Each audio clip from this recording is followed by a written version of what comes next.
اور لوگ آپ کے آستانہ سے فیض پانے لگے۔ علی بن عثمان الحجویری المعروف داتا گنج بخش رحمۃ اللہ علیہ فرماتے ہیں کہ ایک روز کا ذکر ہے کہ میں علاقہ شام میں سفر کرتا ہوا حضرت بلال رضی اللہ تعالی عنہ کے روضہ پر پہنچا۔ جب میری آنکھ لگ گئی تو میں نے اپنے آپ کو مکہ معظمہ میں دیکھا۔ اتنے میں سرکار دو عالم صلی اللہ علیہ وآلہ وسلم بنی شہبہ کے دروازے پر تشریف فرما ہوئے۔ اس وقت آپ ایک سن رسیدہ شخص کو اپنی بغل میں لیے ہوئے تھے، جیسے کسی بچے کو لیے ہوئے ہوتے ہیں۔ میں فرط محبت سے بے قرار ہو کر آپ کی طرف دوڑا اور آپ کے پائے مبارک کو پکڑ کر بوسہ دیا۔ میں بڑا حیران تھا کہ یہ بوڑھا شخص کون ہے جسے حضور نبی کریم صلی اللہ علیہ وآلہ وسلم نے اپنے بازوؤں میں لیا ہوا ہے۔ آقا کریم صلی اللہ علیہ وآلہ وسلم نے قوت باطنی سے میرے اس استجاب کا حال معلوم کر لیا اور مجھے مخاطب کر کے فرمایا کہ یہ تمہارے امام ہیں، امام ابو حنیفہ۔ اس سے مجھے یہ بات معلوم ہوئی کہ حضرت امام ابو حنیفہ رحمۃ اللہ علیہ کا مقام و مرتبہ کتنا بلند ہے۔ علی بن عثمان الحجویری المعروف داتا گنج بخش رحمۃ اللہ علیہ حسنی سادات کے چشم و چراغ ہیں۔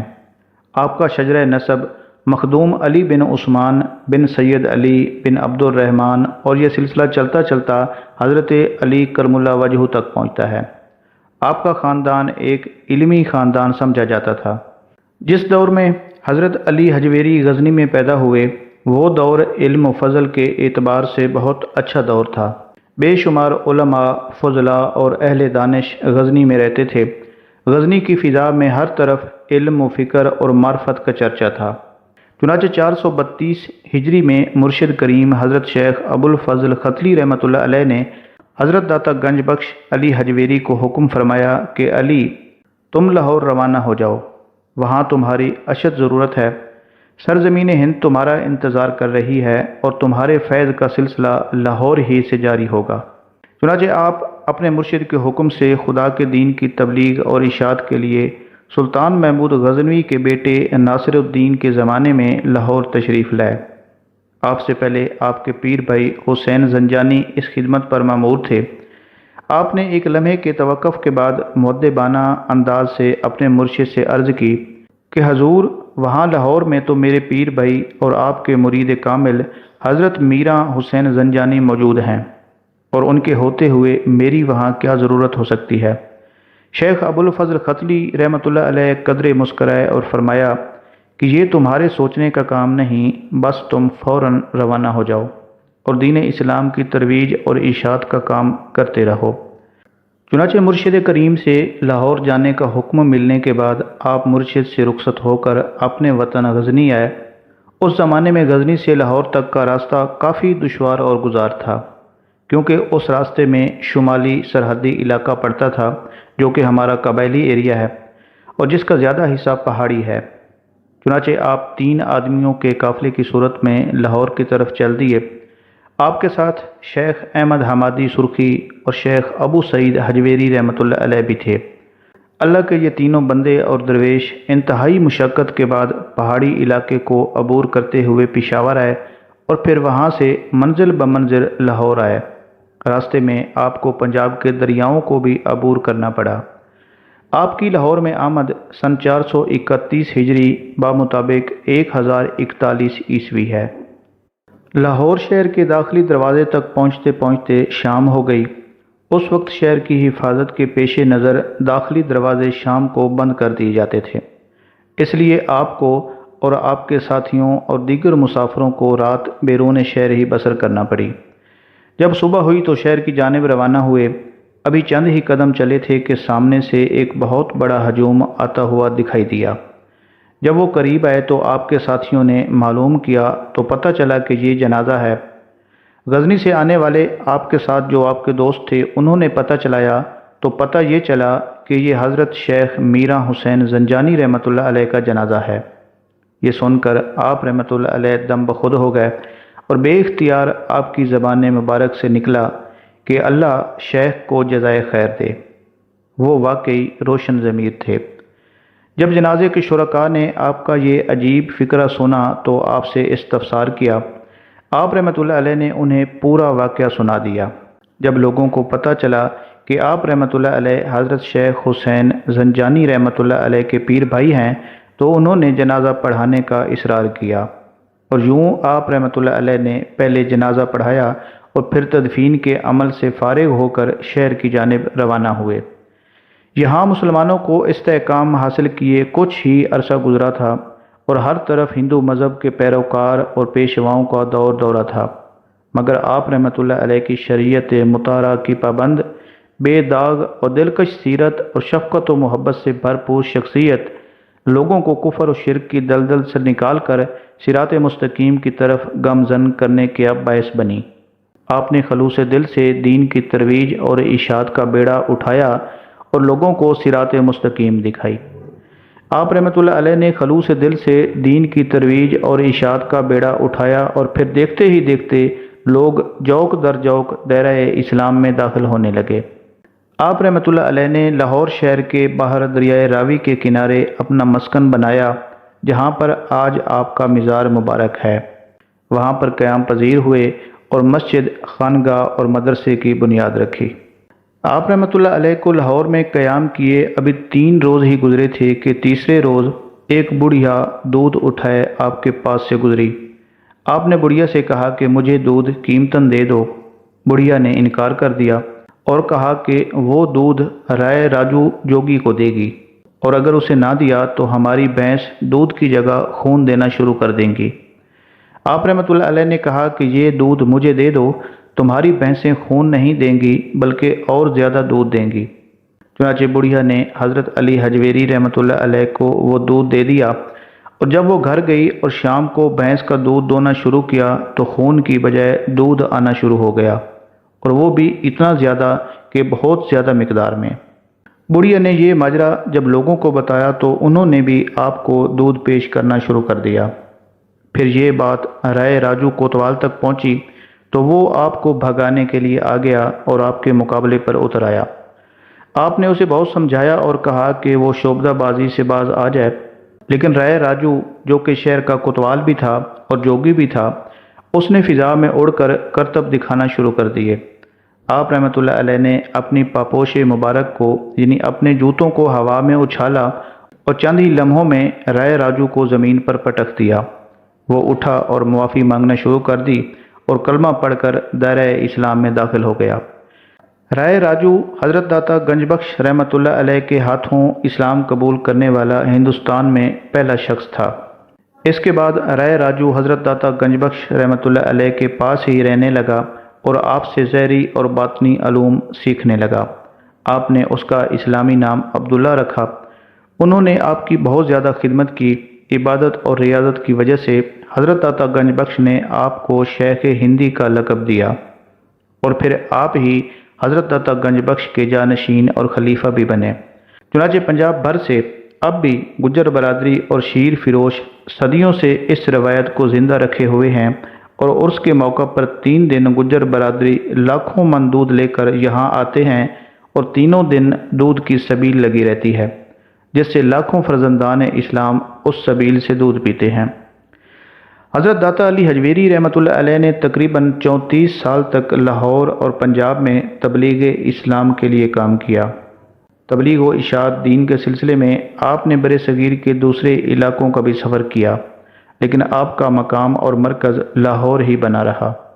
ان دنوں لاہور کو غزنی کی سلطنت میں نہایت اہم مقام حاصل تھا، لیکن یہاں تبلیغ دین کا کام انجام دینا بے حد مشکل کام تھا، کیونکہ یہاں ہندوؤں، برہمنوں اور جوگیوں کا راج تھا۔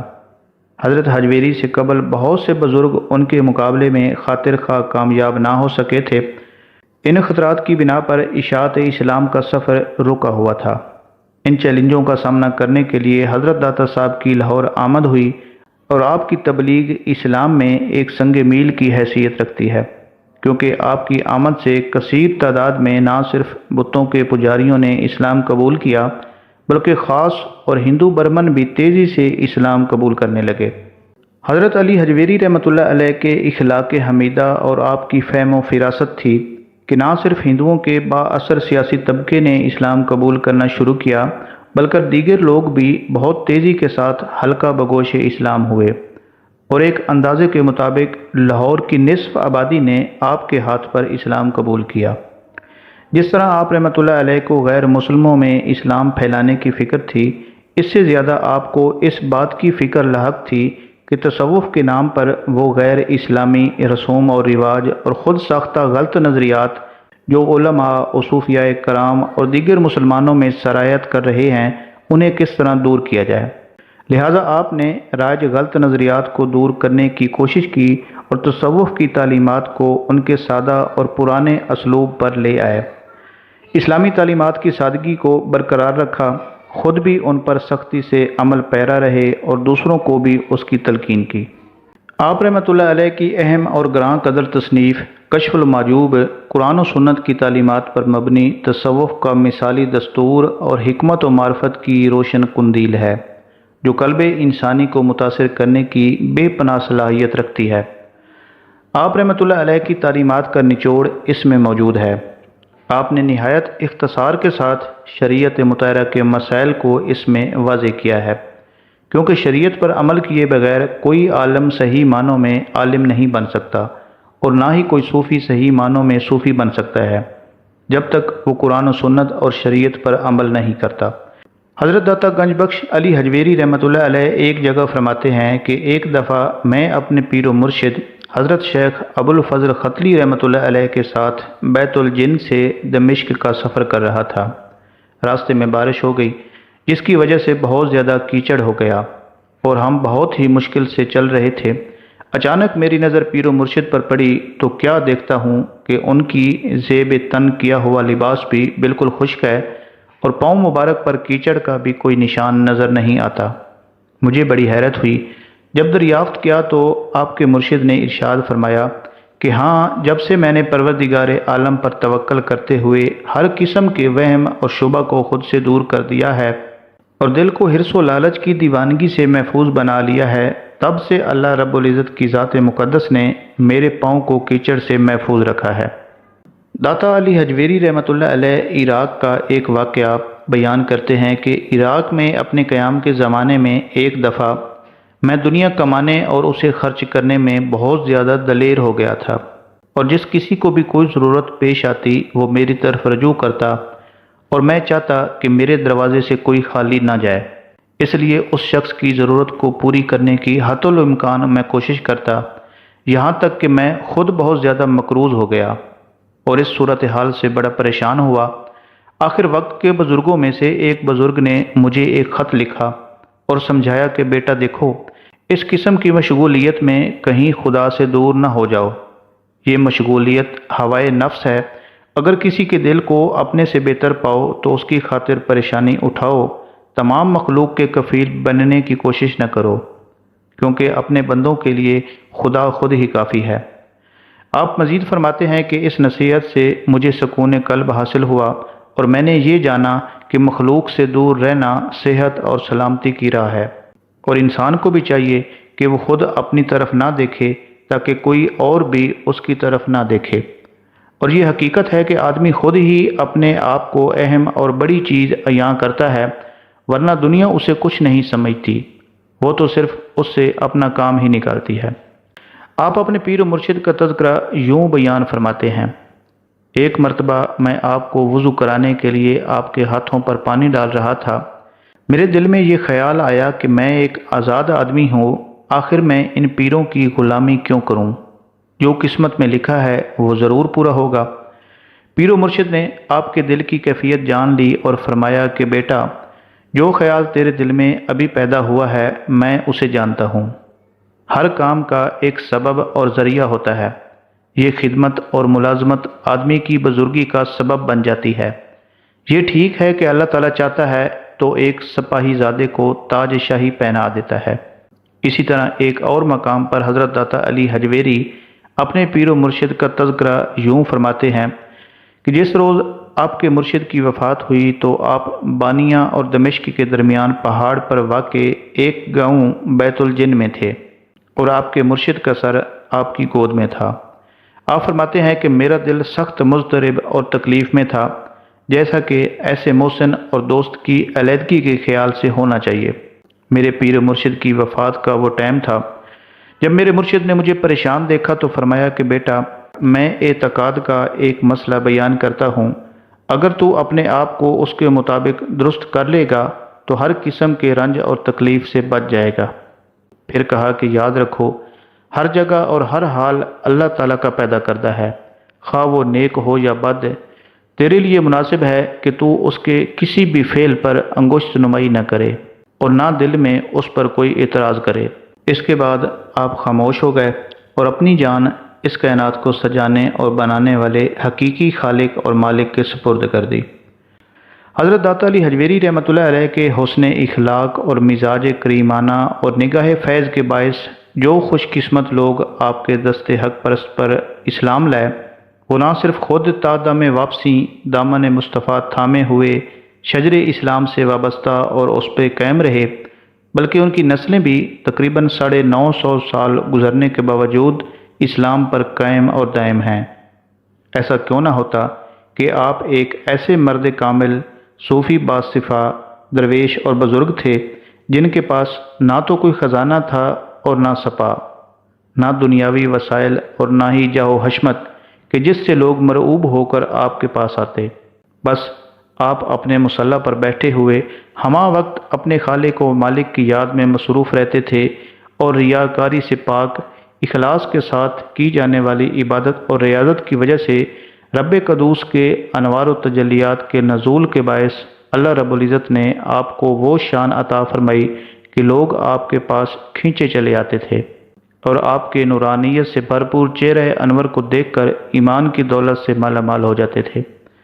شاعر مشرق اپنے دور کے مرد کلندر حضرت علامہ اقبال نے اسی تناظر میں فرمایا تھا کہ نگاہ ولی میں وہ تاثیر دیکھی، بدلتی ہزاروں کی تقدیر دیکھی۔ حضرت شیخ علی حجویری المعروف داتا گنج بخش رحمۃ اللہ علیہ کی کئی تصانیف ہیں، مگر ان میں سب سے زیادہ مشہور کتاب کشف المحجوب ہے۔ علم تصوف میں یہ کتاب جو فارسی میں لکھی گئی ہے۔ اس شورا آفاق کتاب کے بارے میں حضرت بابا فرید الدین گنج شکر رحمۃ اللہ علیہ کے منظور نظر خواجہ نظام الدین اولیاء فرماتے ہیں کہ جس کا کوئی مرشد نہ ہو وہ اس کتاب کشف المحجوب کا مطالعہ کرے تو اس کتاب کے مطالعہ کی برکت سے اسے مرشد مل جائے گا۔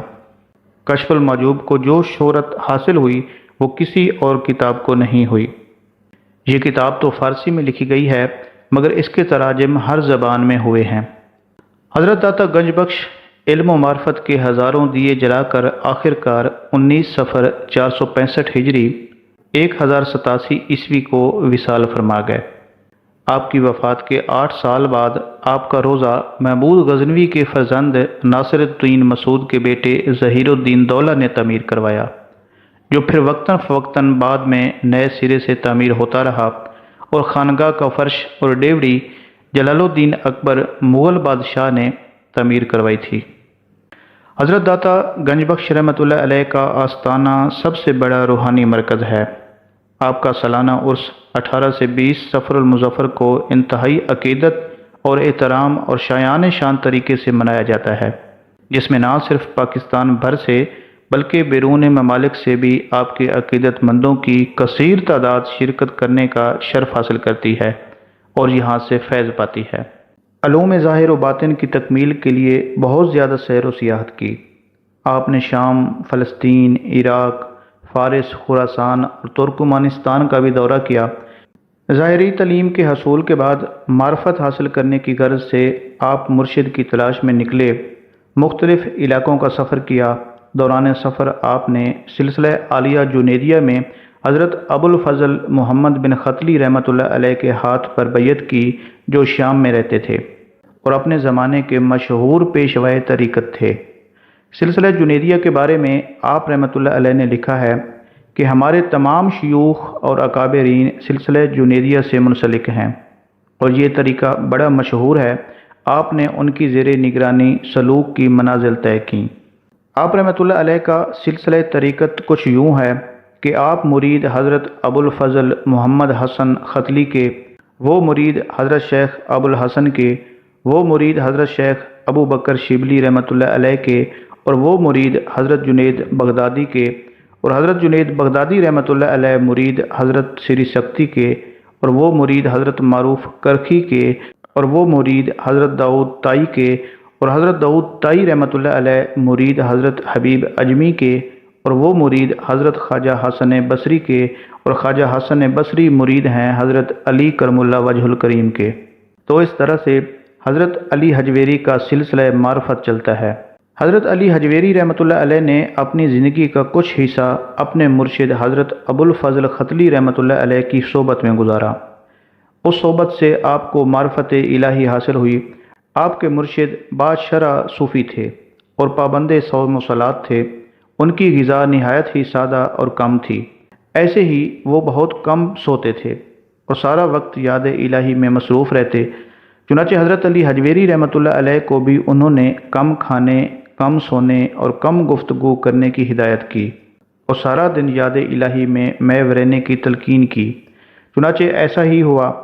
حضرت داتا گنج بخش رحمۃ اللہ علیہ نے پابند شرع رہ کر اللہ کی بے پناہ عبادت کی اور سفر و حضر میں پیر و مرشد کا ساتھ دیا۔ اس صحبت مرشد اور یاد الہی کا نتیجہ یہ ہوا کہ آپ بہت جلد ولی کامل بن گئے۔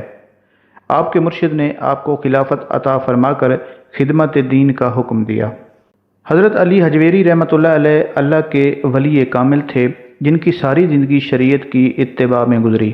اگرچہ آپ نے سلوک اور معرفت کی منازل طے کرنے کے لیے بہت سی ریاضت اور مجاہدہ کیا، جگہ جگہ کی سیر و سیاحت کی، زندگی کا کچھ حصہ سفر میں گزارا اور مسلسل 40 سال تک سفر میں رہنے کے باوجود کبھی بھی نماز با جماعت ترک نہیں کی، اور جب بھی جمعہ کا دن آتا آپ کسی نہ کسی قصبہ میں چلے جاتے اور نماز جمعہ ادا فرماتے۔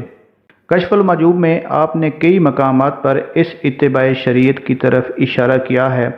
آپ فرماتے ہیں کہ ایک بار میں ایک باطنی الجھن میں گرفتار ہو گیا۔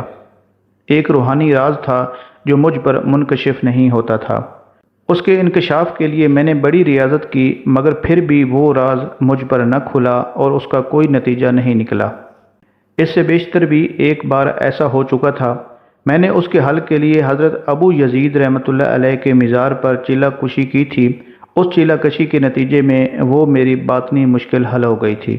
چنانچہ اس بار بھی میں ان کے مزار پر جا کر متقف ہو گیا، لیکن 3 ماہ تک اعتکاف میں بیٹھے رہنے کے باوجود مجھے کامیابی نصیب نہیں ہوئی، اور اس دوران میں روزانہ 3 دفعہ میں نہاتا اور 3 ہی دفعہ طہارت کرتا۔ کامیابی کی کوئی بھی صورت نہ دیکھ کر میں نے خراسان جانے کے لیے رخت سفر باندھا۔ راہ میں ایک گاؤں میں قیام کیا۔ یہاں صوفیوں کا ایک گروہ مقیم تھا۔ یہ رسم پرست لوگ تھے۔ انہوں نے مجھے سادہ سا پاجامہ پہنے دیکھ کر کہا کہ یہ ہماری جماعت سے نہیں ہے، اور واقعہ میں ان کی جماعت سے کوئی تعلق بھی نہیں رکھتا تھا۔ انہوں نے مجھے قیام کے لیے جو جگہ دی وہ بھی نیچے تھی، اور خود انہوں نے ایک بلند جگہ پر قیام کیا۔ خود تو نہایت لذیذ اور نفیس غذائیں کھاتے رہے اور مجھے ایک سوکھی ہوئی روٹی کھانے کو دی۔ وہ لوگ میرا مذاق بھی اڑاتے، خربوزہ کھا کر چھلکے میرے اوپر پھینکتے۔ میں نے اپنے دل میں کہا کہ اے میرے مولا، اگر ان کا لباس گدڑی وہ نہ ہوتا جو تیرے دوستوں کا ہوتا ہے تو میں ان کی یہ زیادتی کبھی بھی برداشت نہ کرتا۔ میں تو ان کی یہ باتیں اس لیے برداشت کر رہا ہوں کہ مجھے یہ تیرے دوست معلوم ہوتے ہیں، کیونکہ ان کا لباس آپ کے دوستوں والا ہے۔